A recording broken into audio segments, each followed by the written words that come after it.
क्या आप भी कर्ज के उस अंतहीन जाल में फंसे हुए हैं? दिन भर जी तोड़ मेहनत करते हैं, लेकिन रात को बिस्तर पर जाते ही चिंता और बेचैनी आपको घेर लेती है। क्या आपका दिमाग हर वक्त बस हिसाब किताब में ही उलझा रहता है और भविष्य एक अंधेरी सुरंग जैसा लगता है? यकीन मानिए, इस लड़ाई में आप अकेले नहीं हैं। आज लाखों लोग इसी अदृश्य बोझ को ढो रहे हैं, एक ऐसी घुटन महसूस कर रहे हैं जिसे वे किसी से बांट भी नहीं पाते। लेकिन जरा सोचिए, क्या हो अगर ये सब सिर्फ 21 दिनों में बदल सकता है? अगर हम कहें कि एक ऐसा प्राचीन शक्तिशाली कृष्ण मंत्र है जिसे आप अपने बिस्तर पर लेटे लेटे बिना किसी तामझाम के जप सकते हैं। एक ऐसा मंत्र जो आपके जीवन में अवसरों और समाधानों की ऐसी बारिश ला सकता है जिसकी आपने शायद कल्पना भी नहीं की होगी। ये कोई खोखला दावा नहीं, बल्कि एक आध्यात्मिक प्रयोग है, एक साधना है जिसे हजारों लोगों ने आजमाया है। इस वीडियो को आखिर तक देखिए, क्योंकि हम आपको वो मंत्र और वो आसान विधि बताएंगे जो आपकी सोच और आपकी जिंदगी को एक नई दिशा देगी। ये आपकी 21 दिन की यात्रा है, शक से यकीन तक और कमी से संभावना तक। चलिए, मैं आपको अरुण से मिलाता हूं। अरुण कोई कोरी कल्पना नहीं है, वो आप और हम जैसा ही एक आम इंसान है, एक मध्यम वर्गीय आदमी जिसके सपने बहुत बड़े नहीं थे, बस इतना कि परिवार खुश रहे, बच्चों को अच्छी शिक्षा मिले और सिर पर अपनी एक छत हो। लेकिन वक्त का पहिया ऐसा घुमा कि अरुण ने खुद को कर्ज के एक ऐसे दलदल में पाया जहां से निकलना लगभग नामुमकिन लग रहा था। शुरुआत में सब ठीक था। व्यापार बढ़ाने के लिए एक छोटा सा लोन लिया, फिर घर की जरूरतों के लिए क्रेडिट कार्ड का इस्तेमाल हुआ, और फिर अचानक घर में कोई ऐसा बीमार पड़ा कि सारी जमा पूंजी पानी की तरह बह गई। देखते ही देखते एक कर्ज को चुकाने के लिए दूसरा और दूसरे के लिए तीसरा। ये सिलसिला कभी खत्म ही नहीं हुआ। बैंक से आने वाले फोन कॉल्स, रिकवरी एजेंट की बातें और रिश्तेदारों के बदलते हुए चेहरे, ये सब अरुण की जिंदगी का हिस्सा बन गया था। उसकी रातें बस करवटें बदलते हुए कटती थी। दिमाग में 24 घंटे एक ही सवाल घूमता, इससे बाहर कैसे निकलूंगा? नींद की गोलियां तक बेअसर होने लगी थी। चेहरे की हंसी मानो गायब हो गई थी और चिड़चिड़ापन स्वभाव में बस गया था। वो अपनी पत्नी की उदास आंखें और बच्चों की छोटी छोटी ख्वाहिशें देखकर अंदर ही अंदर घुटता रहता था। उसने हर कोशिश करके देख ली, ओवरटाइम किया, खर्चे आधे कर दिए, जिस किसी से उम्मीद थी सबसे मदद मांगी, लेकिन हर दरवाजा उसके मुंह पर बंद मिला। समाज में इज्जत दांव पर लगी थी। लोग उसे या तो दया से देखते या फिर मजाक उड़ाते। उसे लगता था जैसे वो किसी गहरे गड्ढे में गिरता ही जा रहा है, जहां सिवाय अंधेरे और निराशा के कुछ भी नहीं। उसने ज्योतिषियों को कुंडली दिखाई, महंगे पत्थर पहने, न जाने कितने टोटके किए, लेकिन नतीजा शून्य। उसका भरोसा अब हर चीज से उठ चुका था। इंसान से भी और भगवान से भी वो ये मानने लगा था कि शायद उसकी किस्मत में बस संघर्ष ही लिखा है। उसे क्या पता था कि उसकी जिंदगी का सबसे बड़ा बदलाव बस कुछ ही कदम दूर था। एक शाम जब हताशा अपने चरम पर थी, अरुण घर के स्टोर रूम में कुछ पुराना सामान उलट पुलट रहा था। तभी उसकी नजर एक धूल भरी संदूकची पर पड़ी। वो उसके दादाजी की थी। बेमन से उसने उसे खोला तो उसमें से कुछ पुरानी किताबें और डायरियां निकली। उसके दादाजी बड़े ही धार्मिक और आध्यात्मिक इंसान थे। अरुण ने पीले पड़ चुके पन्नों वाली एक डायरी उठाई। वो हाथ से लिखे श्लोकों, मंत्रों और उनके अर्थों से भरी पड़ी थी। अरुण का तो इन सब चीजों से विश्वास ही उठ चुका था, पर फिर भी न जाने क्यों वो उसके पन्ने पलटता रहा। और तभी उसकी नजर एक शीर्षक पर जाकर ठहर गई, समस्त क्लेशों और दरिद्रता का नाश करने वाला अचूक गोविंद मंत्र। उसके नीचे एक श्लोक लिखा था, ओम कृष्णाय वासुदेवाय हरिये परमात्मने नमः, प्रणतः क्लेशनाशाय गोविंदाय नमो नमः। दादाजी ने अपनी लिखावट में इसका सरल मतलब और विधि भी समझाई थी। उन्होंने लिखा था, ये सिर्फ एक मंत्र नहीं, साक्षात श्री कृष्ण का आह्वान है। कृष्ण जो अपनी ओर खींचते हैं, वासुदेव जो कण कण में बसे हैं, हरि जो दुखों को हर लेते हैं, और परमात्मा जो सबसे ऊपर है। जब कोई भक्त अपने क्लेशों के नाश के लिए पूरी तरह समर्पित होकर गोविंद को पुकारता है, तो उसकी आवाज कभी अनसुनी नहीं रहती।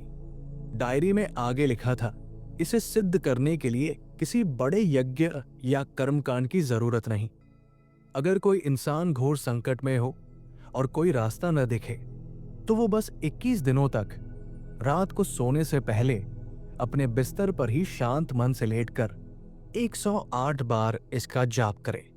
शरीर ढीला, मन शांत और दिल में सिर्फ विश्वास।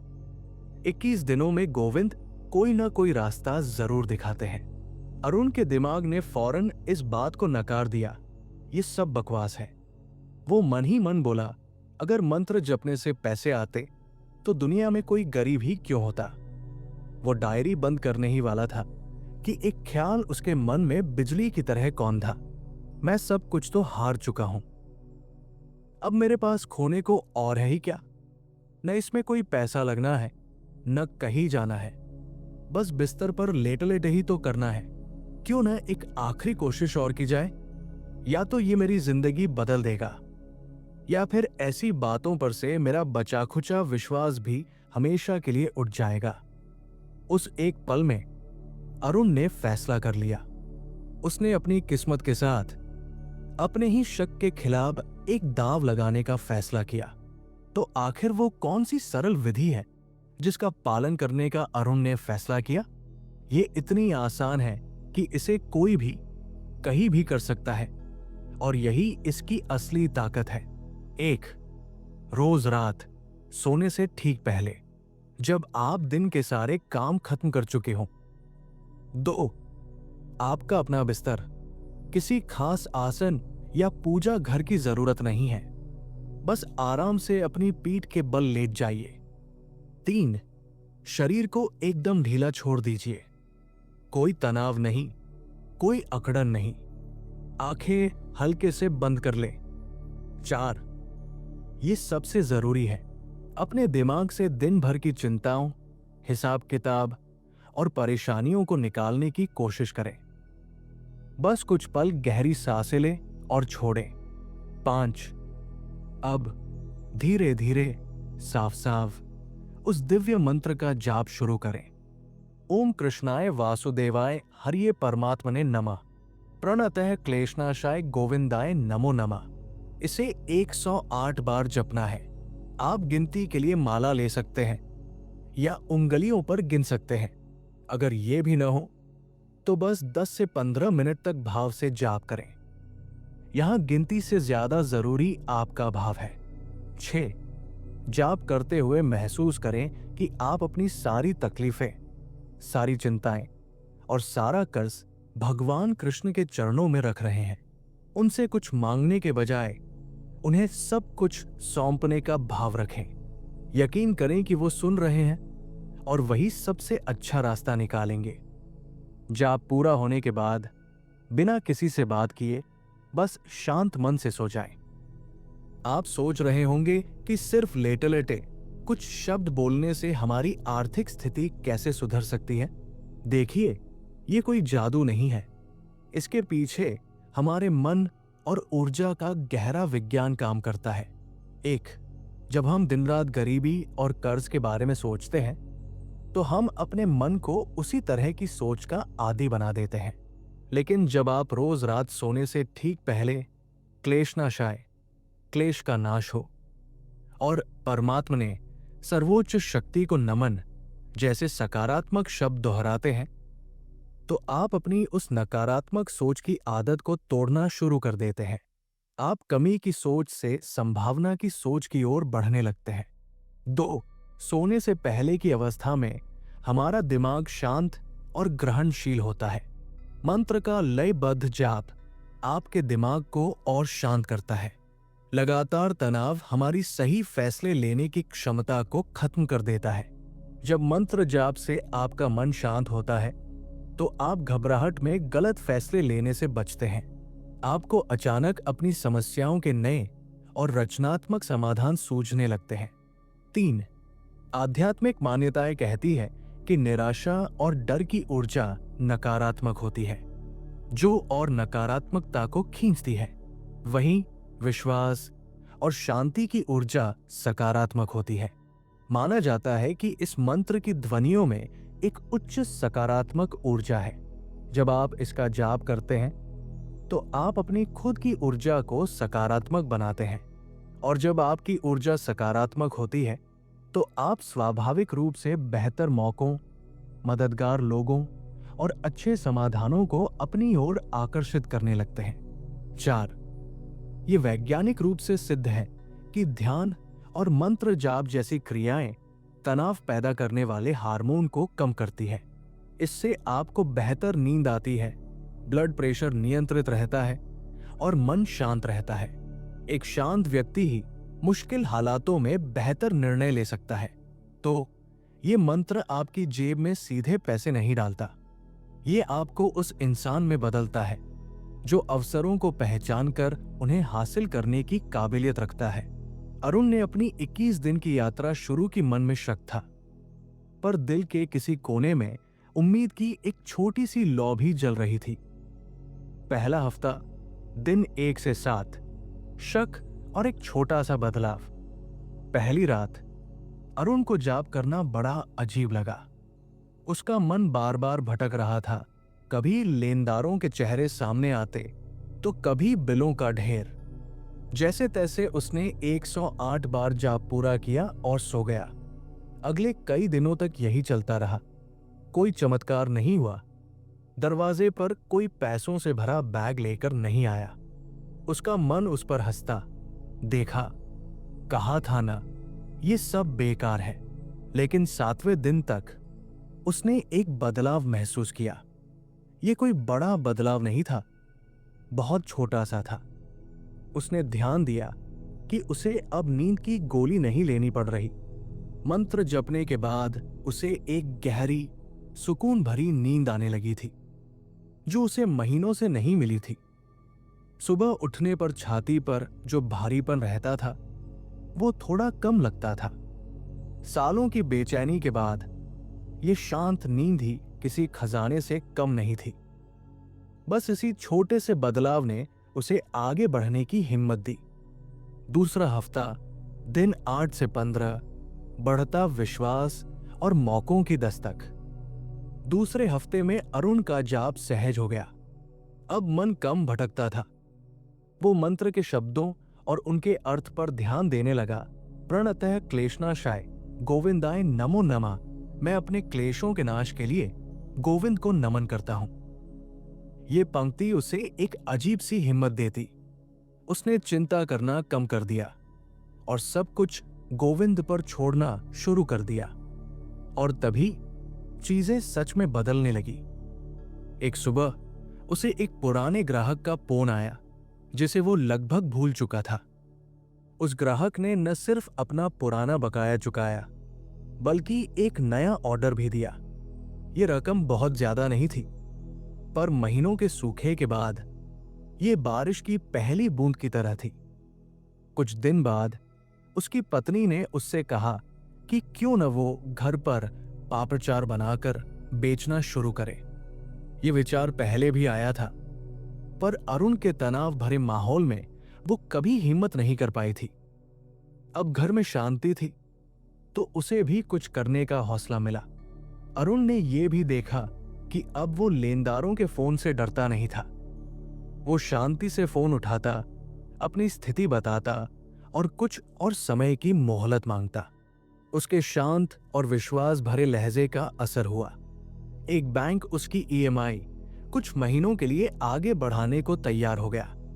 ये पैसों की बारिश नहीं थी, पर यह समाधानों और अवसरों की एक धीमी लेकिन लगातार बौछार जरूर थी। तीसरे हफ्ते तक अरुण का शक पूरी तरह यकीन में बदल चुका था। मंत्र जाप अब उसकी आदत का एक सुकून भरा हिस्सा बन गया था। वो इसे बोझ नहीं बल्कि एक आनंद की तरह करता था। इस हफ्ते बड़े बदलाव आए। उसके एक दूर के रिश्तेदार ने, जिससे सालों से बात नहीं हुई थी, फोन किया। उन्हें अपने नए काम के लिए एक भरोसेमंद पार्टनर चाहिए था और उन्हें अचानक अरुण का ख्याल आया। ये एक ऐसा मौका था जो अरुण के सारे कर्ज चुकाकर उसके काम को दोबारा खड़ा कर सकता था। उसी दौरान उसकी पत्नी का छोटा सा काम भी चल निकला। आस पड़ोस में उनके बनाए पापड़ की मांग होने लगी। घर में आमदनी का एक छोटा ही सही पर एक नियमित जरिया बन गया। 21वें दिन जब अरुण ने रात को जाप पूरा किया तो उसकी आंखों में आंसू थे, पर ये आंसू हार के नहीं, आभार के थे। पिछले 21 दिनों में उसकी दुनिया बदल गई थी। हाँ, आसमान से नोटों की बारिश नहीं हुई थी, लेकिन अवसरों, समाधानों और सकारात्मकता की ऐसी बारिश हुई थी जिसने उसकी सूखी पड़ी जिंदगी को फिर से हरा भरा कर दिया था। लेकिन सबसे बड़ा बदलाव पैसों का नहीं बल्कि उसके अंदर का था। वो अब एक हारा हुआ, डरा हुआ इंसान नहीं था। वो एक शांत, आत्मविश्वासी और उम्मीद से भरा इंसान था। उसने सीखा कि असली खजाना बाहर से आया पैसा नहीं बल्कि मन की शांति और सकारात्मक ऊर्जा है, जो आपको किसी भी मुश्किल से लड़ने की ताकत देती है। मंत्र ने उसे पैसा नहीं दिया, मंत्र ने उसे वो इंसान बना दिया जो सफलता और समृद्धि को अपनी ओर खींच सकता था। अरुण की कहानी कोई परिकथा नहीं है। ये उस बदलाव का उदाहरण है जो तब होता है जब हम अपनी अंदरूनी ऊर्जा को बदलते हैं। ये समझना बहुत जरूरी है कि ये कृष्ण मंत्र कोई जादुई छड़ी नहीं है कि आपने घुमाई और तिजोरी भर गई। अगर आप ये सोचकर इसे करेंगे कि 21 दिन बाद कोई लॉटरी लग जाएगी तो आपको निराशा ही मिलेगी। ये मंत्र आपकी मेहनत का विकल्प नहीं है, बल्कि ये आपको सही दिशा में मेहनत करने के लिए मानसिक और आत्मिक शक्ति देता है। ये आपके अंदर से निराशा, डर और शक को हटाता है ताकि हिम्मत, रचनात्मकता और विश्वास को जगह मिल सके। जब आपका अंदर का संसार ठीक हो जाता है तो बाहर का संसार अपने आप ठीक होने लगता है। मंत्र जाप आपको शांत करेगा ताकि आप बेहतर फैसले ले सकें। यह आपकी ऊर्जा को सकारात्मक बनाएगा ताकि आप मौकों को पहचान सकें।